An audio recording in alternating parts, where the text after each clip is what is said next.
Hello and welcome to Jill Cameron Creations. Today we're going to take a look at the Double Slider Surprise by Lawn Fawn, the die set. And I used the Be Happy stamp set. Thought it was really cute for a birthday card. So you have to have a piece of plastic of some description for the mechanism on this thing to work. And I haven't ever seen a video on how anybody comes up with this plastic piece. So I thought I would share how I do this. I take a plastic bag and I cut the ends of it off, the top and the bottom where the handles are and the seal on the bottom, and that leaves you with a plastic ring basically. And then I just use scissors to cut down where one of the crease lines is on the bag, and then I just make my strip from that. And you need to make it where it is wide enough for the insert, that width of that inside part of this die, and where it will go around two lengths and a quarter is about how long you need to make it. So what I really like to do is I die cut all of my pieces first. You'll see me die cut the rounded rectangle, and I don't actually use that in white. I switched that up and changed it to blue about halfway through when I was going through this in my mind, and you'll see at the end how I'll put a card together too. So the first thing I do is go ahead and I die cut everything all at once, because that's just the easiest to do. And you can get a lot of these pieces onto a whole sheet of cardstock. You can pretty much cut the whole entire card out of one sheet of cardstock if you wanted to, but I ended up using some colored pieces of cardstock. And where I have die cut extra pieces, I just slip them back in the pocket with the die set. That way I can use them at a later time if I wanted to. Now, this also has where you can cut the finger hole in this. However, I did not cut the finger hole because I left this as just the small little card. I didn't put this on a base. And I just wanted the little pieces to stick out. I didn't want to have the finger hold in there. I just wanted the pieces to stick out. So I didn't use the piece that makes the finger holes on the side of the front of the pocket. I just didn't want to do that. So die cut everything, and then I'll show you how I put everything together. I've started taping stuff down to my work surface a whole lot to keep things in place and keep things from moving around on me and that kind of thing.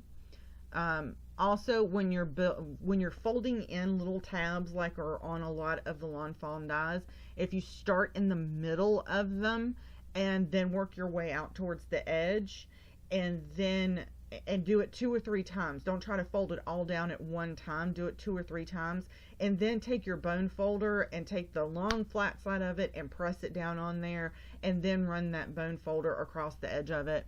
It will crease a lot better. So just keep that in mind when you're doing that.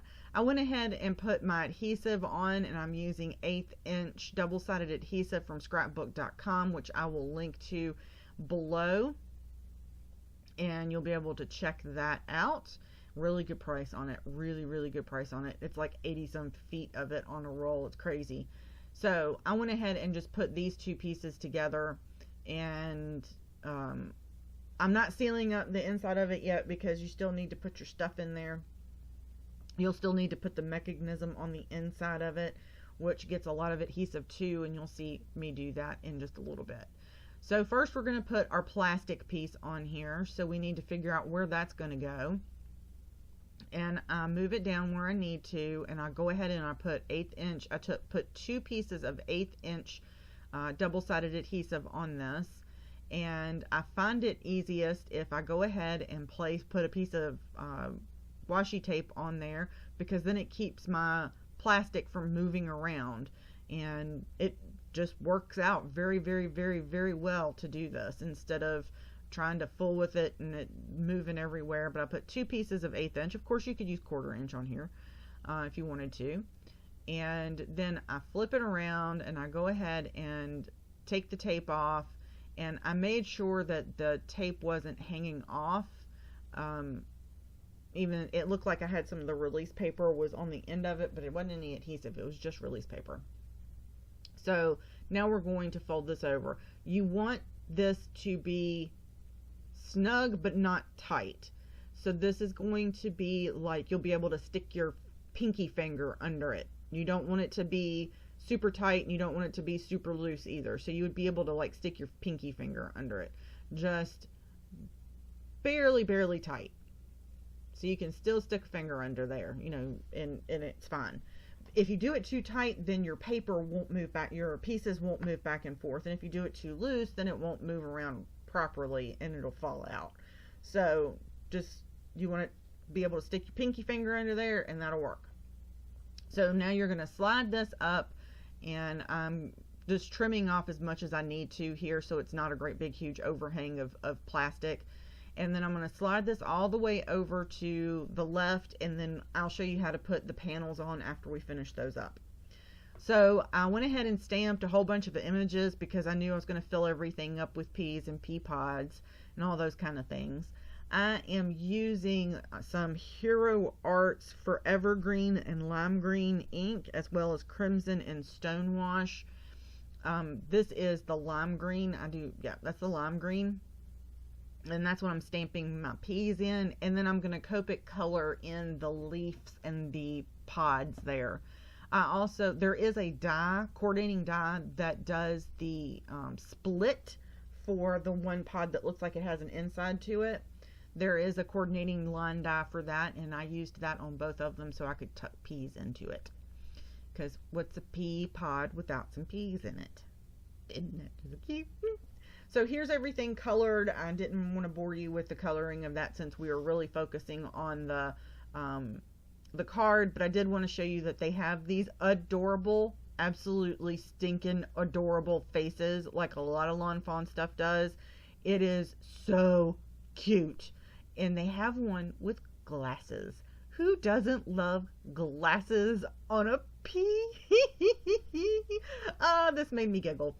So I went ahead and stamped the flower, the faces on the little peas, and stamped that out. And as you can see, I'm using a block. I am so sorry for the color change on here. I used some different lighting for that, and I ended up not liking it at all, so I won't be using it again in the future. So I die cut everything out, ran that through my die cut machine, cut all the little pieces and parts out for our peas, and not exactly sure why I kept this in here, because y'all have seen die cutting before. Oh, I know why, because I wanted to show you the tool-in-one. Tool-in-one is an amazing little thing. It has a brush on one end and it has a poker on the other, and it also comes with a couple of different tools that you can store inside of it. But if you've never had a tool-in-one, it's an amazing little thing, and I'll link to that. That's always linked below in the description, so you can check that out. These are all the little parts and pieces. I cut out some little clouds, some blue, and some green grass so I could decorate all of my panels. So I'm going to use some Stonewash just to add a little bit of dark sky to the top of my panel, and just sponge that on really quickly. And then I will also, on the grass part, I'm going to use that Forever Green, which is a little bit darker green than the peas are, to give it some really good contrast, and add that to the bottom of the grass side, just so I have some color differentiation. It's not just plain old, here's some blue cardstock and here's some green cardstock. I wanted to make sure I had some good color differentiation there. Definitely do not want my blue and my green mixing on my green cardstock. That, even though they go together, they might not go together on this particular instance very well. So just ink that up, and then we are going to get into putting our card together. I also have the demonstration towards here in just a second of how I went through and designed my card. One thing that a lot of people will struggle with is the layout of their card. So I had a card in my head. I knew I wanted to do the peas and all the pea pods and that kind of thing, but I didn't know exactly how I wanted to put the scene together. So I lay everything out on my card, and I knew that the grass, of course, was going to go on the bottom, on the sky for everything, and I just knew that was in my head, and that was already there. But the rest of it comes together as I put the card together itself. So I'm going to do that first. So here is our little scene, and a little bit of it gets tucked in behind that middle piece. So now we're going to go and put our little bits and pieces in here, and we have a bunch. What you don't use, I always recommend to cut and color and all of your stuff, and do more than what you're going to use. Do way more than what you're going to use, because you can always tuck those little pieces back into the stamp set and the die sets and use them on a later project, so they're already there and you don't have to color them and do them again. They're just going to already be there. So I'm tucking in all the little happy peas and the pea pods, and figuring out what I want to do. And I'm kind of trying to do the opposite of what's on the other one, and add some more little pieces and parts here and there, and add some clouds. And I'll take a picture of it when I'm done, and then I will go back and adhere everything. I'm not putting you through the torture of watching me adhere everything. I did that off camera. So now we have the birthday sentiment that I'm going to use over there, but now I think everything is adhered down. Ta-da! I just trimmed off the extra pieces from the clouds that were hanging over the top, so that everything kind of looks like it's going in a very, very weird way. So I put this on, and I'm going to show you that I struggled with it for a second. So what I'm going to do is I'm going to tape down this piece and make sure that it's squared up on my grid mat. This helps tremendously with alignment, because on the front panel you want the right edge to line up with the outside of the foot that's sticking out there. So you'll put 2 pieces of 1/8 inch score tape along the left hand side if you're looking at it from the front. So that's going to go on the front right here, and you're going to put that not so that it lines up on the left side, but so that it lines up on the right side with that foot. Now we can just take this and flip it over, and we can put the other panel on the back side. Now remember, the back side, you've got to put it on the front of the panel for this. And I don't know what I was thinking when I put the piece of tape down here, other than I didn't want that piece to move.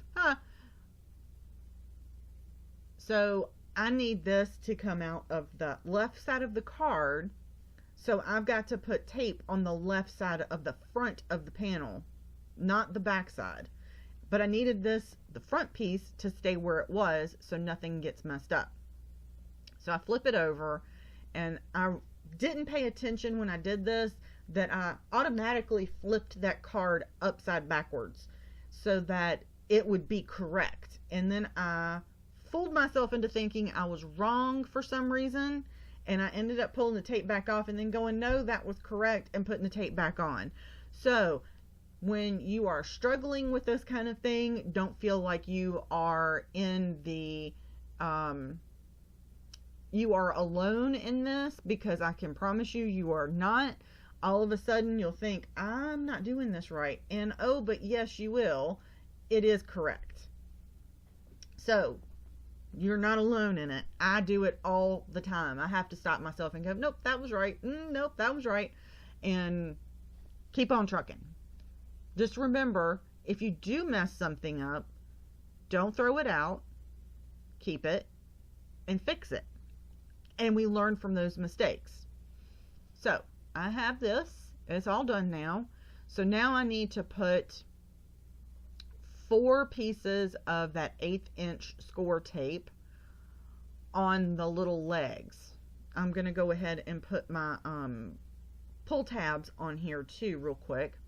since I'm just putting, and I don't worry about them being even across. You'll notice on the wide picture, they're not even across, and I don't care about that. That's not something that's gonna freak me out or make me hate my card or want to throw it out. If it is something that would freak you out, I would recommend taping it down and using your grid mat to line it up where it needs to be. Not a big deal to me. So, in order to make sure that our mechanism stays inside, I shove that thing up to the top and I put my score tape on the front side of the little legs, and then I flip it over and I do the exact same thing. I just shove it up to the top, shove it up to the bottom, and put the score tape in there.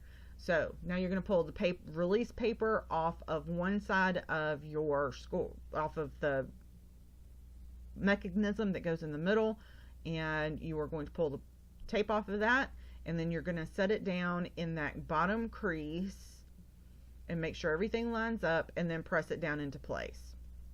And then you're going to take the release paper off of the inside pieces, and I made sure that everything still moved around like it was supposed to. Take the release paper off of that inside piece and press down that flap, and then do the same thing on the bottom when you're ready to close it up. Ta-da! And now it works. Yay! I just added a little adhesive on the back of this, glued it on. In hindsight, I probably should have made the card base, the white part, out of some colored cardstock, but that's okay. I'm happy with it. I like my card. Well, I hope you have enjoyed this double slider surprise today. If you have any questions about this, just give me a call. Drop me an email, send me a message on Facebook. I'll be happy to help you out with it if you're having some troubles. Also, head over to my blog and subscribe to my newsletter at jillcameroncreations.com. And I'm going to have some silhouette cut files and foiling files coming up for you here in the next couple of weeks, and some other paper crafty projects for you to work on. Thanks as always for joining me. I definitely appreciate it. Go and like my videos and subscribe to my YouTube channel as well, and so I can bring you more and more and more and more. I'll catch you in the next video. Thanks so much. Have a great day.